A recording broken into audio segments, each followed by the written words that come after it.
beautiful people, and welcome to another episode of Hits and Giggles, the show where three Gen Xers invite you to join us aboard the direct express to Nostalgia Town while we reminisce on the music and pop culture of our youth.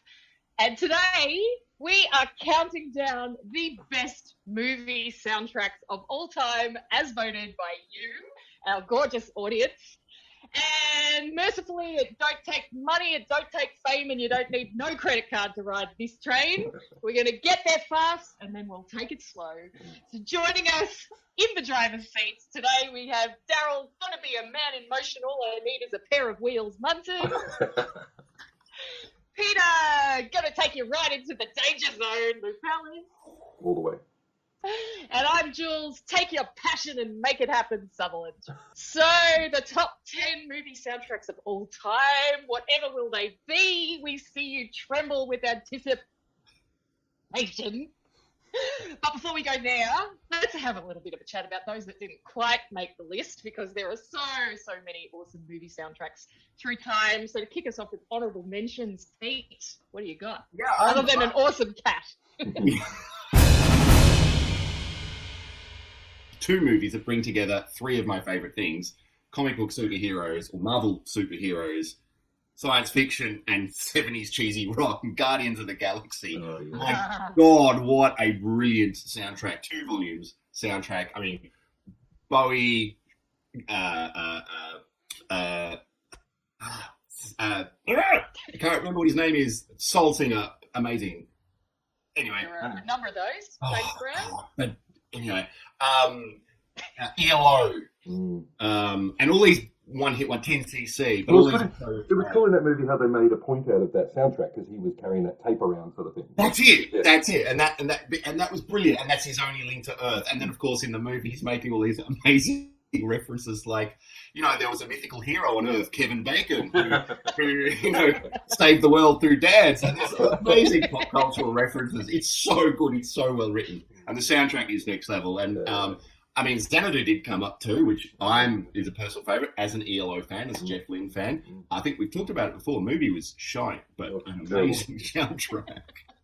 I mean, if Olivia Newton-John on roller skates, okay.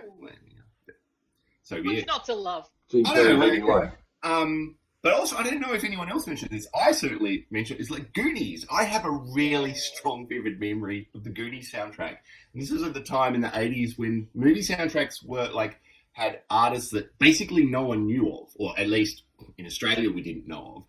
And on that album was actually my first exposure to a band, at that stage, a little-known band called The Bangles.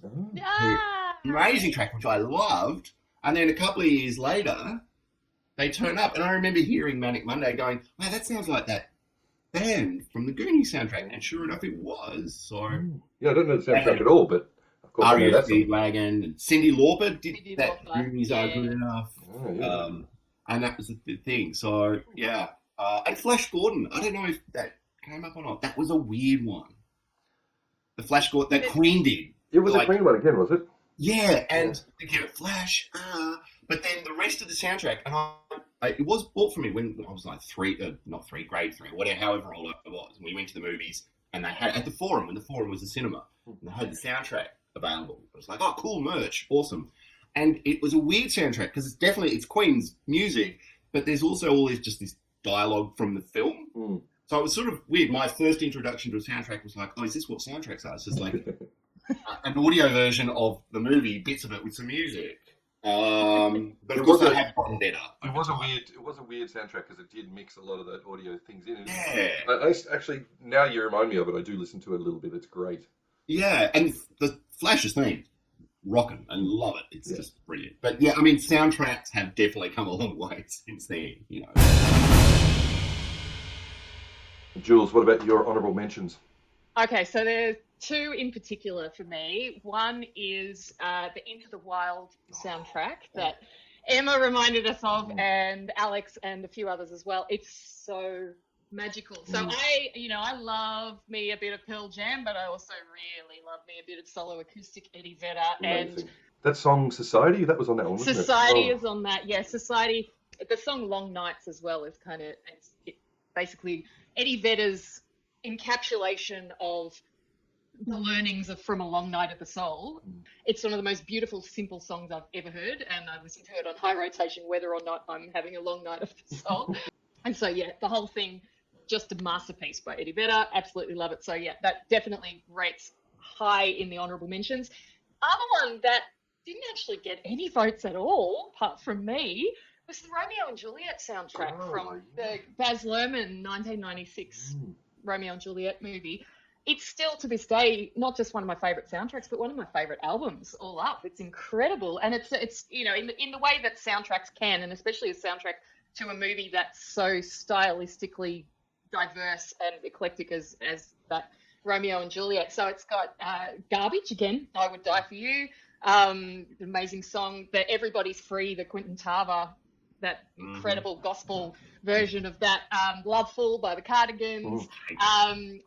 The big one was Kissing You by Desiree, which you know, that was the one with the scene where they're the fish tank, when Romeo and Juliet first meet with their eyes through the fish tank, and that beautiful Kissing You song. And Talk Show Host by Radiohead, which was that was actually probably when I first fell in love with Radiohead, was hearing that. It's an incredible piece of music, and it's still so evocative even now, just that little guitar motif that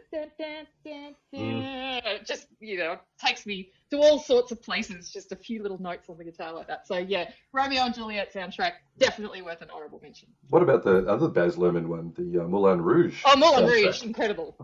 Yeah, and the combinations of artists that got together to make, you know, other songs. Oh, that was do mashups and covers, and sort of cabaret style versions of. Didn't you get like Fatboy Slim to do a Bowie song, and then Bowie did a song on it as well? What about you, Daryl? Well, some of the ones that didn't make it onto the list, and again, tragically, Oh Brother, Where Art Thou? From, so good. Film in 2000. Jeez. Oh my God. I don't really know much about those songs at all, but you know, they're incredible songs. The Man of Constant Sorrow was just such a gorgeous song. And I saw the guy who apparently wrote that song perform it in San Francisco. They kind of carried him up on the stage and propped him up there, and he played it on guitar and sang, and then they sort of carried him back down. Apparently he wrote it. I don't know. Yeah. That's what they said. I think it's Old Crow Medicine Show, though, who actually are the ones playing it in the movie. The Soggy Bottom Boys. Yeah. Yeah, it's such a great album. Forrest Gump was a huge one. That was mentioned by Steph, Paul, and Paloma. That is one of those ones that I heard a lot. And you know, these soundtracks where they just collect classic songs together. It's just a brilliant best of album sort of thing of all these hits. It's great. And one that Michael, Bill, and Stephen mentioned was Highlander, another Queen soundtrack that is actually my favourite Queen album. Kind of Magic. It's just got so many great hits. But is it actually the soundtrack, though? Or is it... that was always confusing. Unofficial soundtrack? Yeah, I don't know. There's songs on it that actually, I think there's only 3 songs on it that appear on the film, which is, you know, Don't Lose Your Head and things like that. But I think they made a bunch of songs that ended up in the credits and things like that. Right. It's an incredible album. And yeah, my favourite Queen album of all time. But again, it was, you know, perfect timing. 1986, Queen. Okay, so no more messing around. It's time to get serious and dive into the top 10 best movie soundtracks of all time. Da da da. Number 10. I love this album, and this is I've never seen the movie. Which one? Because so the number 10 is for the audience is the single soundtrack, which is an incredible primer of early 90s Seattle grunge and the whole indie, I guess American indie grunge machine, because a couple of bands are technically not Seattle, at least I think. Anyway, yeah, I didn't need to see the movie. That movie wasn't important. The soundtrack was awesome because it was Alice in Chains, it was Pearl Jam, it was Soundgarden, / and Chris Cornell, it was Mother Love Bone, it was, there was actually a Smashing Pumpkins song on it, and they're not from Seattle. There was Mudhoney on there, Screaming Trees was on there, Jimi Hendrix was on there. So it was an incredible album to have. And like sort of what we were talking about before, like that Radiohead song from Romeo and Juliet, is a great song, and it's not on any of their albums. I love that about that there are songs on soundtracks that aren't on albums. So for me, actually, two of my favourite Pearl Jam songs are off this one, and they're not on. So that's Breath and State of Love and Trust. They're not on this. Smashing Pumpkins Drown, I think, is beautiful. Yeah. I don't think it's on it. Oh, I think it was on like a compilation or something like that. But it wasn't on an album. So I love the fact that there's these extra tracks. They're kind of like B-sides. And they're not on the albums, but they're excellent and they're brilliant. Wood, Alice in Chains, of course, is on that Dirt album, which is fantastic. But yeah, so I think that album actually is how I got into Alice in Chains and Smashing Pumpkins, by virtue of the fact that they were on this soundtrack. I know nothing about Cameron Crowe, though. It was a Cameron Crowe film, so I don't know. I've never seen the film or listened to the song. I haven't seen the film for a very long time, and that's a lot of this since we started this poll. I've been like, oh my goodness, we're literally just coming out of lockdown, and now all of a sudden I've got like this plethora of stuff that I need to watch again, or in some cases see for the first time. But yeah, I do remember seeing singles and loving just the vibe and the era that it evoked, because that was us, was that early 90s. Long hair and big clothes, right? I think. Yeah.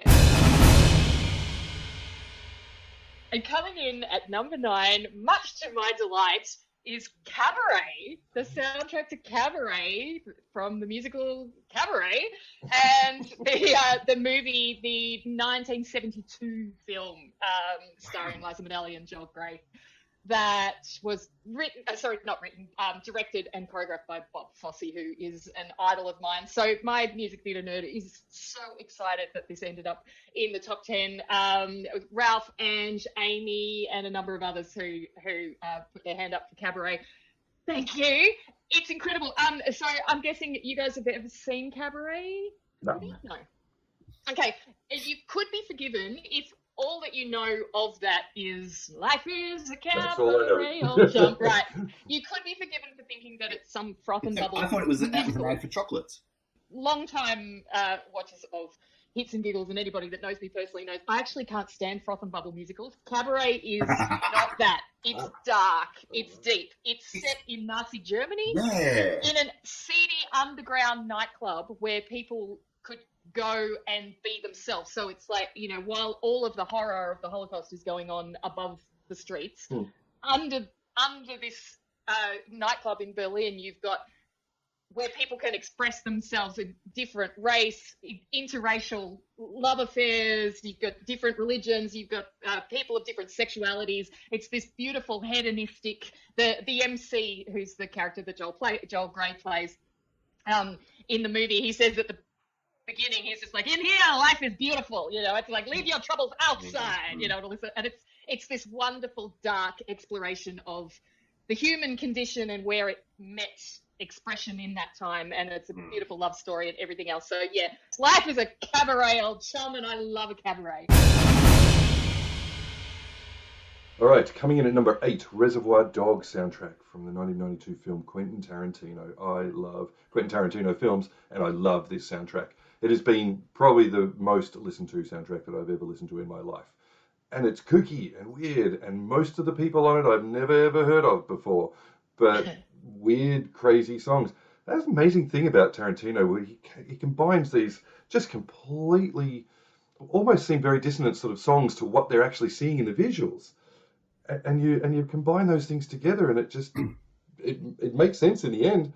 But I reckon when people are looking at it on paper, they'll be like, what the hell are you doing? Yeah. It's totally wrong. That little green bag song is just, I think it starts off with that. It's just like, what?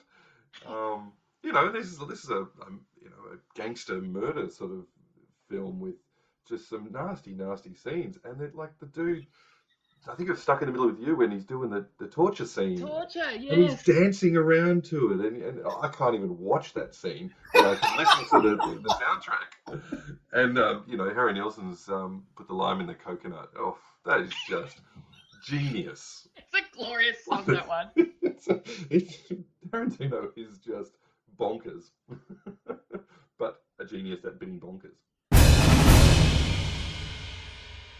Okay, at number 7 is a film, Ange, Aaron, I think I voted for it, Jules, I think you voted for it, and a couple of others as well.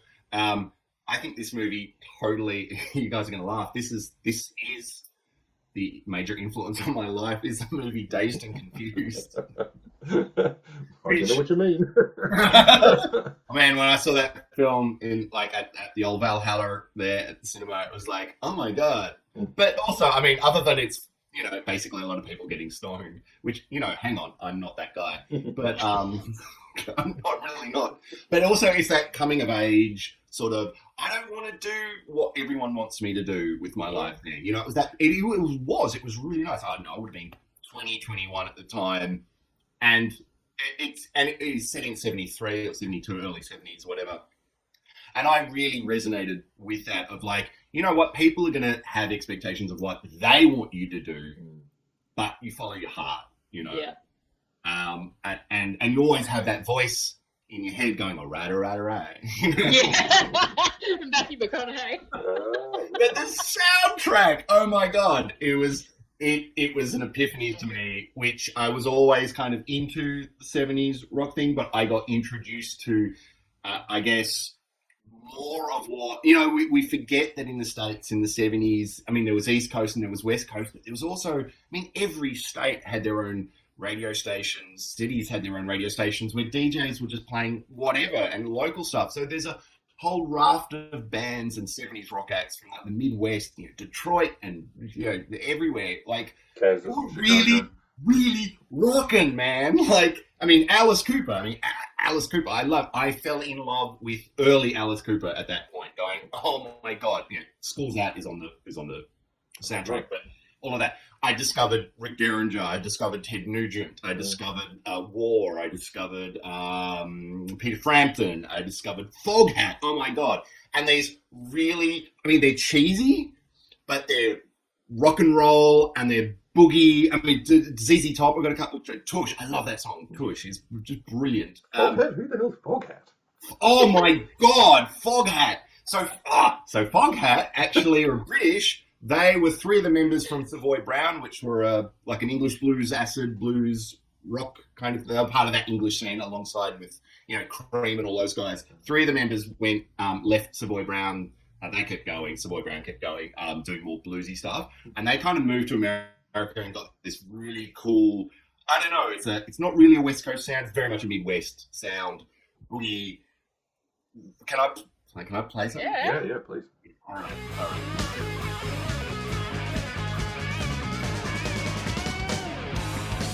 So, wow, there's some great songs on that soundtrack. I've never heard of it before. And it's all like, turn it up, put the foot on the pedal, and drive this music. Yeah. Fantastic. I There's didn't know two that volumes. I ever owned the soundtrack, but I had the movie on VHS and I watched it so many times. Yeah. And it just like, even as soon as you played the opening bars of that song, I was just like, my own personal end of school, you know, teenage rebellion kind of energy got evoked. It was amazing. Yeah, they released 2 volumes of the soundtrack, which is great. You know. And coming in at number 6, we have the Amelie soundtrack, as voted by Maria, and Sophie, Andrew, and a whole bunch of other, myself, and fellow romantics.